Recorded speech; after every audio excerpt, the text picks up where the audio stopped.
আপনারা জানেন যে ঢাকা ২ আসনের সাবেক সংসদ সদস্য অ্যাডভোকেট কামরুল ইসলাম উনি গত ১৭ই নভেম্বর উনি অ্যারেস্ট হয় বৈষম্য বিরোধী মামলায়। এরপরে আজকে ২৫ মে ২০২৫-এ আজকে ওনার দুদকের একটা মামলা ছিল। দুদকের মামলা ২৫/১২/২০২৪। এই মামলাটায় উনাকে আজকে মামলাটা তদন্তের জন্য ছিল। আজকে উনাকে মহানগর দায়রা জজ আদালতের হাজতখানায় উনাকে নিয়ে আসা হয় অ্যাডভোকেট কামরুল ইসলামকে।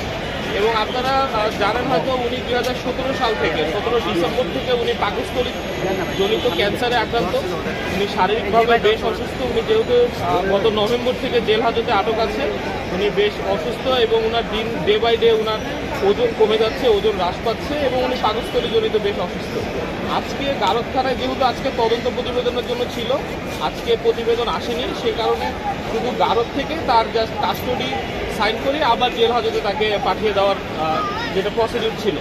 তো উনি অসুস্থ থাকায় জেল হাজতের টয়লেটে উনি টয়লেট ব্যবহার করতে যায়। সেখানে উনি পড়ে গিয়ে মাথায় গুরুতর আঘাত পায় এবং পরবর্তীতে আজকে যারা এখানে ডিসি প্রসিকিউশন সহ যারা কোর্ট পুলিশ এদের সার্বিক সহযোগিতায় ওনাকে প্রাথমিক একটা ট্রিটমেন্ট দেওয়া হয়।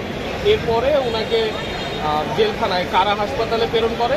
এই কিছুক্ষণ আগেই ওনাকে কেরানীগঞ্জ কেন্দ্রীয় কারাগারের কারা হাসপাতালে ওনাকে নিয়ে যাওয়া হয়, এখান থেকে প্রাথমিক চিকিৎসা দিয়ে। আর উনি অনেক খোঁড়ায় হেঁটে গিয়েছে গাড়ি পর্যন্ত। উনি বেশ অসুস্থ এবং উনি পাকস্থলী জনিত ক্যান্সারে আক্রান্ত। কোন মামলার জন্য উনি